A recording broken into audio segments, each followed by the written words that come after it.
ఆగాను కాసేపు. ఏమంటే ఒక విషయం చెప్తున్నానండి.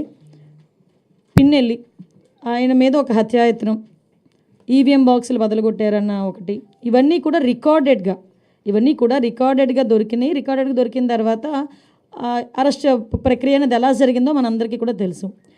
ఆయనని తీసుకెళ్ళి ఆయన పరామర్శించడానికి జగన్మోహన్ రెడ్డి అనే వ్యక్తి, ఒక మాజీ సీఎం, ఫస్ట్ తీసుకున్న ప్రోగ్రాం కూడా ఏంటంటే ఒక ఖైదీని వెళ్ళి కలవటానికని ప్రోగ్రాం తీసుకున్నారు. అది అతని ఇష్టం. అది కూడా ఏంటి, ఒక 25 లక్షల రూపాయలు ఖర్చు పెట్టుకొని అక్కడికి వెళ్ళి ఒక హెలికాప్టర్లో వెళ్ళారు. ఒక డబ్బున్నవాడు వెళ్ళాడు, తీసుకొని పెట్టుకున్నాడు. నేను ఇక్కడ ఏమంటానంటే, యాక్చువల్గా పిన్నెల్లి గారికి ఉన్న ములాఖాతులు టైం అయిపోయింది.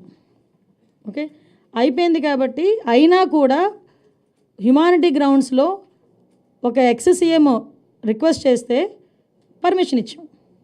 అవునా కదా? ఇంతకుముందు చంద్రబాబు నాయుడు గారిని అక్రమంగా జైల్లో పెట్టినప్పుడు కుటుంబ సభ్యులకి 3వ ములాఖాత్ ఇవ్వాలంటే ఇచ్చేవారు కాదు.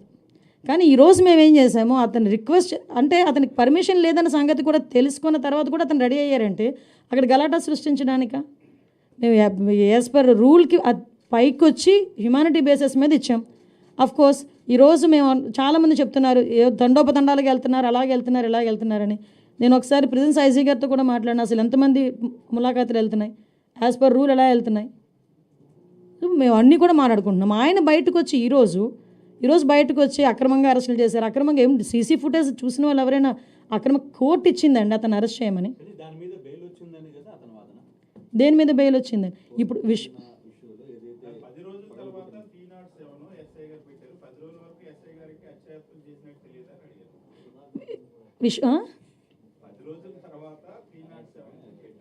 అవును,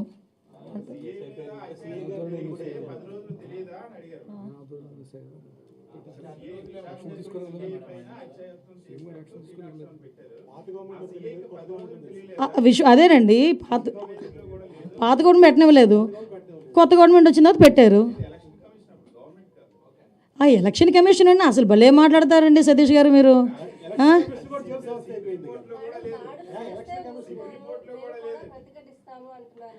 దాడులు ఎవరు చేశారు ఈ రోజుకి నాకు చెప్పండి? దాడులు ఎవరు చేశారు? దాడులు చేసినట్టు ఎక్కడైనా రికార్డెడ్గా ఉన్నాయా? ఎవరైనా కంప్లైంట్ ఇచ్చారా? ఏదైనా రూల్ ప్రకారం చేస్తున్నాము.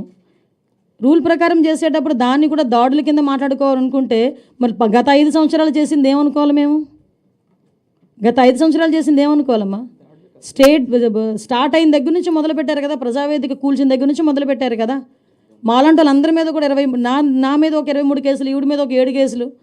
ఏంటవన్నీ? మేము కక్ష తీర్చుకోవాలని మేమే మాట్లాడలేదు కదా. కక్ష తీర్చుకోవాలనుకుంటే వేరేగా ఉండేది. కానీ ఈ రోజుకి కూడా మేము పబ్లిక్ చెప్తున్నాం, చూపిస్తున్నాం, ఇది ఇలా జరుగుతుంది అని చూపిస్తున్నాం.